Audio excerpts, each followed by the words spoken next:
தந்தை, மகன், தூய ஆவியின் பெயராலே ஆமேன். இணைச்சட்டம் அதிகாரம் 29. மோவாபு நாட்டில் ஆண்டவர் இஸ்ரவேலுடன் செய்து கொண்ட உடன்படிக்கை. ஓரேபில் ஆண்டவர் இஸ்ரவேல் மக்களோடு செய்து கொண்ட உடன்படிக்கையை தவிர மோவாபு நாட்டில் அவர் அவர்களோடு உடன்படிக்கை செய்து கொள்ளுமாறு மோசேக்கு கட்டளையிட்டு உரைத்த வார்த்தைகள் பின்வருமாறு.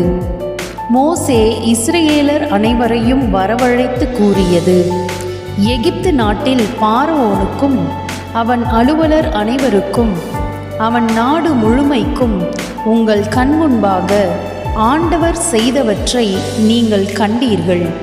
கொடிய சோதனைகளையும் அடையாளங்களையும் அருஞ்செயல்களையும் வியத்தகு செயல்களையும் அங்கே உங்கள் கண்களால் கண்டீர்கள்.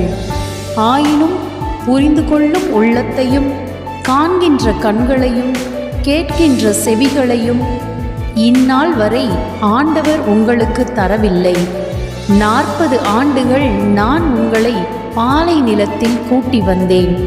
அப்பொழுது உங்கள் மேலுள்ள ஆடைகள் நைந்து போகவில்லை, உங்கள் காலிலுள்ள காலணிகள் பழுதடைந்து போகவும் இல்லை.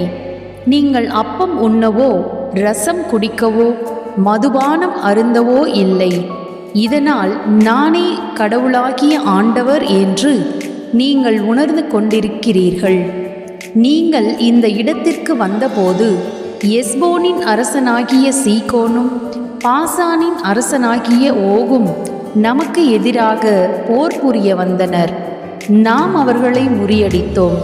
அவர்களது நாட்டை பிடித்து ரூபனியருக்கும் காத்தியருக்கும் மனாசேயின் பாதி குலத்தாருக்கும் உரிமை சொத்தாக கொடுத்தோம். எனவே இந்த உடன்படிக்கையின் வார்த்தைகளை கடைபிடிப்பதில் கருத்தாயிருங்கள்.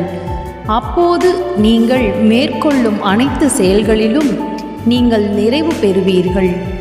இன்று நீங்கள் உங்கள் கடவுளாகிய ஆண்டவர் முன்னிலையில் நிற்கின்றீர்கள்.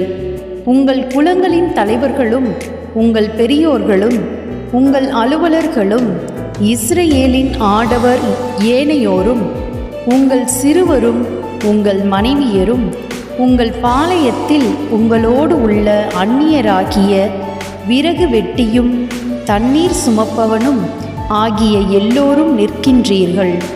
ஆபிரகாம், ஈசாக்கு, யாக்கோபு ஆகிய உங்கள் மூதாதையருக்கு உங்கள் கடவுளாகிய ஆண்டவர் ஆணையிட்டு சொன்னது போலவும் அவர் உங்களுக்கு வாக்களித்தது போலவும் அவர் இன்று உங்களை தம் சொந்த மக்களாக நிலைநிறுத்தி உங்கள் கடவுளாக இருக்குமாறும் உங்கள் கடவுளாகிய ஆண்டவர் இன்று உங்களோடு செய்ய போகின்ற அவர்தம் உடன்படிக்கையிலும் வாக்குறுதியிலும் பங்கு கொள்ளுமாறும் நீங்கள் நிற்கின்றீர்கள்.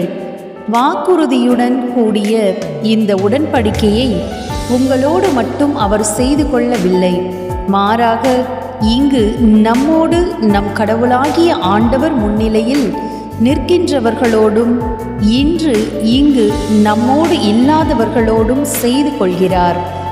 எகிப்து நாட்டில் நாம் எவ்வாறு குடியிருந்தோம் என்பதையும் வேற்றினங்களிடையே நாம் எவ்வாறு கடந்து வந்தோம் என்பதையும் நீங்கள் அறிவீர்கள். அவர்களின் அருவருப்புகளை மரத்தாலும் கல்லாலும் வெள்ளியாலும் பொன்னாலுமான அவர்களின் தெய்வ சிலைகளை நீங்கள் பார்த்தீர்கள். அந்த வேற்றினங்களின் தெய்வங்களுக்கு பணிபுரியுமாறு நம் கடவுளாகிய ஆண்டவரை விட்டு விலகி செல்லும் மனமுள்ள ஆணோ பெண்ணோ குடும்பமோ குலமோ உங்களிடையே இன்று இல்லாதிருக்கட்டும். நச்சுத்தன்மையும் கரையான் அரிப்பும் கொண்ட வேரை போன்ற எவரும் உங்களிடையே இல்லாதிருக்கட்டும். அத்தகையோர் இந்த வாக்குறுதியின் வார்த்தைகளை கேட்ட பின்பும் நாங்கள் இதய பிடிவாதத்தோடு நடந்தாலும் எங்களுக்கு எல்லாம் நலமாகும் என்று சொல்லி தங்களையே தேற்றிக் கொள்வார்களாகில் பசுமையானதும் உலர்ந்ததும் சேர்ந்தழியும். ஆண்டவர் அவர்களுக்கு இரக்கம் காட்ட மாட்டார். மாறாக ஆண்டவரின் சினமும் சகிப்பின்மையும் அவர்கள் மீது கனன்றெறியும். இந்த நூலில் எழுதப்பட்டுள்ள சாபங்கள் அனைத்தும் அவர்கள் மேல் விழும். ஆண்டவர் அவர்களது பெயரை மண்ணுலகினின்று துடைத்து விடுவார். இந்த திருச்சட்ட நூலில் எழுதியுள்ள உடன்படிக்கையின் சாபங்களுக்கு ஏற்ப ஆண்டவர் அத்தகையோரை இஸ்ரேலின் குலங்கள் அனைத்தினின்றும் பிரித்தெடுத்து தீமைக்கு உள்ளாக்குவார். அப்பொழுது உங்களுக்கு பின்வரும் தலைமுறையான உங்கள் பிள்ளைகளும் நெடுந்தொலை நாட்டிலிருந்து வரும் அந்நியரும் ஆண்டவர் இந்த நாட்டின் மேல் வர செய்த வாதைகளையும் நோய்களையும் காணும்போது ஆண்டவர் தம் சினத்திலும் சீற்றத்திலும் வேறெடுத்த சோதோம் கொமோரா அத்மா செபோயும் போன்ற இடங்கள் அழிந்ததைப் போல இந்த நாட்டின் நிலம் முழுவதும் கந்தகமும் உப்புமாக வெந்து போய் விதைப்பும் விளைச்சலுமின்றி யாதொரு பொறுப்பூண்டும் முளைக்காமல் இருப்பதை காணும்போது வேற்றினத்தார் அனைவரும் ஆண்டவர் ஏன் இவ்வாறு இந்த நாட்டுக்கு செய்தார், இந்த கடும் சீற்றம் கனன்றெழ காரணம் என்ன என்று கேட்பர். அதற்கு மறுமொழியாக, அவர்களுடைய மூதாதையரின் கடவுள் அவர்களை எகிப்திலிருந்து கூட்டி வரும்பொழுது அவர்களோடு செய்து கொண்ட உடன்படிக்கையை அவர்கள் விட்டு விலகினர். அவர் அவர்களுக்கு கொடுக்காதவையும் அவர்கள் அறியாதவையுமான வேற்று தெய்வங்களை பின்பற்றி அவற்றுக்கு ஊழியம் செய்தனர். ஆகவே ஆண்டவர் சீற்றம் கொண்டு இந்நூலில் எழுதப்பட்டுள்ள சாபங்கள் அனைத்தையும் இந்நாட்டின் மீது வர செய்தார். அவர்தம் சினத்தாலும் கோபத்தாலும் சீற்றத்தாலும் அவர்களை அவர்களது நாட்டிலிருந்து வேறறுத்தார். இந்நாளில் இருப்பது போல் அவர்களை வேற்று நாட்டுக்கு விரட்டியடித்தார் என்று சொல்லப்படும். எனவே மறைவானவை நம் கடவுளாகிய ஆண்டவருக்கு உரியவை, வெளிப்படுத்தப்பட்டவையோ இத்திருச்சட்டத்தின் வார்த்தைகளை கடைபிடிக்குமாறு நமக்கும் நம் பிள்ளைகளுக்கும் என்றென்றைக்கும் உரியவை. இது ஆண்டவரின் அருள்வாக்கு. இறைவா உமக்கு நன்றி. அன்புக்குரியவர்களே, யாவே இறைவன் என்ற நம்முடைய சேனலுக்கு உங்களை வரவேற்கிறேன். ஆண்டவருடைய வார்த்தைகளையும் வசனங்களையும் வாசியுங்கள். ஆண்டவரை பற்றி தெரிந்து கொள்ளுங்கள். நம்முடைய பிதாவை பற்றி அதிகமாய் தெரிந்து கொள்ளுங்கள். இஸ்ரேல் மக்களோடு அவர் பேசியதையும் மோசேயோடு அவர் வழி நடந்ததையும் மோசே இஸ்ரேல் மக்களுக்கு கூறிய அறிவுரைகளையும் எல்லாவற்றையும் தெரிந்து கொண்டால்தான் புதிய ஏற்பாடு நமக்கு புரியும். நம்முடைய விவிலியத்தை பற்றி அறியாமல் இருப்பது எத்துணை மடமையானது.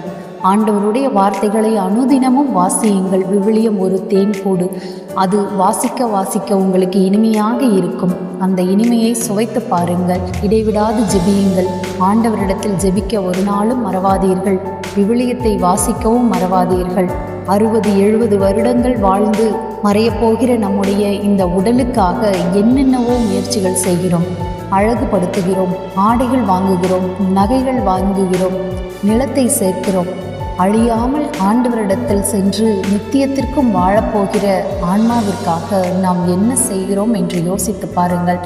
அந்த ஆன்மா ஆண்டவரிடத்தில் சென்று நிற்கும் பொழுது அவமானப்பட்டு நிற்காமல் ஆண்டவரை மகிழ்ச்சியாக எதிர்கொள்ள நம்முடைய ஆன்மாவை தயாரிப்போம். ஆண்டவரை தேடுங்கள். ஆண்டவரே நித்தியமானவர். அவருடைய வார்த்தைகள் தான் நம்முடைய வாழ்க்கையாகவும் வழியாகவும் இருக்க வேண்டும். ஆண்டவர் நம்மை ஆசீர்வதிப்பார். ஆண்டவர் நம்மை நீண்ட ஆயுளினாலும் நிறைவான செல்வத்தினாலும் குறைவில்லாத மகிழ்ச்சியினாலும் நிரப்பி ஆசீர்வதித்து வழி நடத்துவாராக. ஆமென்.